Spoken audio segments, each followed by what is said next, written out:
Bienvenue dans Science et Mouvement, le podcast d'ED Academy. Aujourd'hui, on va répondre à une question que beaucoup de sportifs se posent. Comment continuer à bouger, à s'entraîner, à performer dans le temps, sans s'abîmer? Très souvent, quand les douleurs apparaissent, on entend « c'est l'âge ». Mais sur le terrain, ce que je constate, c'est autre chose. Ce n'est pas l'âge qui pose problème, c'est la manière dont le corps a été sollicité, adapté ou parfois mal accompagné au fil des années. Nous l'avons vu dans les épisodes précédents. Et cette réalité est différente chez les hommes, chez les femmes, chez les adolescents et chez les personnes en situation de surpoids ou d'obésité. Je vous donne plusieurs exemples que je vois au cabinet.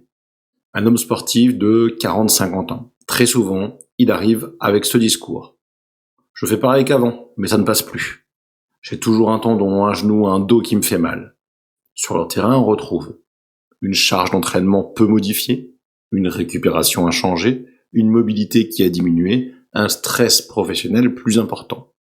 Le corps n'a pas vieilli brutalement. Il ne tolère plus les mêmes contraintes de la même façon. Autre exemple, une femme sportive qui vient me voir, entre 40 et 55 ans. Le discours, c'est « je fais moins qu'avant, mais j'ai plus de douleurs. Je récupère moins bien. Mon corps réagit différemment. » Et très souvent, personne n'a fait le lien avec la périménopause, la ménopause ou simplement les variations hormonales. Pourtant, ces périodes modifient la récupération, la qualité des tissus, la tolérance à la charge et la perception de la fatigue. La longévité sportive repose sur des principes biologiques simples, mais souvent ignorés. Premièrement, le corps change même si la motivation reste. Avec le temps, la récupération est plus lente, la variabilité motrice diminue, la tolérance et la charge fluctuent davantage.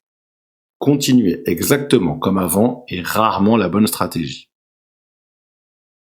Deuxièmement, chez la femme, le rôle central des hormones. Les variations hormonales influent directement les tendons, les ligaments, la masse musculaire et la fatigue nerveuse. En périménopause et en ménopause, certaines charges deviennent plus coûteuses, la récupération doit être adaptée, le renforcement devient encore plus stratégique. Ignorer ces paramètres expose à des douleurs inexpliquées mais évitables. Je vous donne maintenant plusieurs exemples d'entraînement entre un homme et une femme. Un exemple en course à pied. Chez l'homme, la surcharge est souvent liée à l'accumulation, avec un manque de récupération et une rigidité progressive. Chez la femme, la variation de tolérance selon les périodes, la fatigue est plus diffuse et les douleurs parfois moins localisées mais plus persistantes. L'entraînement doit donc être adapté au contexte physiologique, pas copier-coller.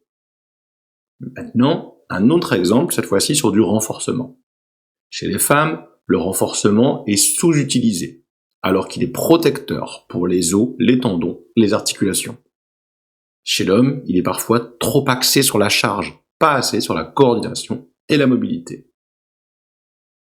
En cabinet, je vois de plus en plus des adolescents très spécialisés très tôt, des adolescentes très engagées, mais peu accompagnées.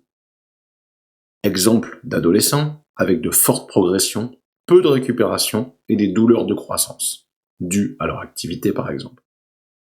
Chez les adolescentes cette fois-ci, des variations hormonales, de la fatigue, parfois des restrictions alimentaires et une surcharge émotionnelle. La longévité ne se joue pas à 50 ans, elle se construit dès l'adolescence. Chez les personnes en situation de surpoids ou d'obésité, la problématique est encore différente. Très souvent, elles arrivent avec une peur de bouger, des douleurs anciennes, des sentiments d'échec.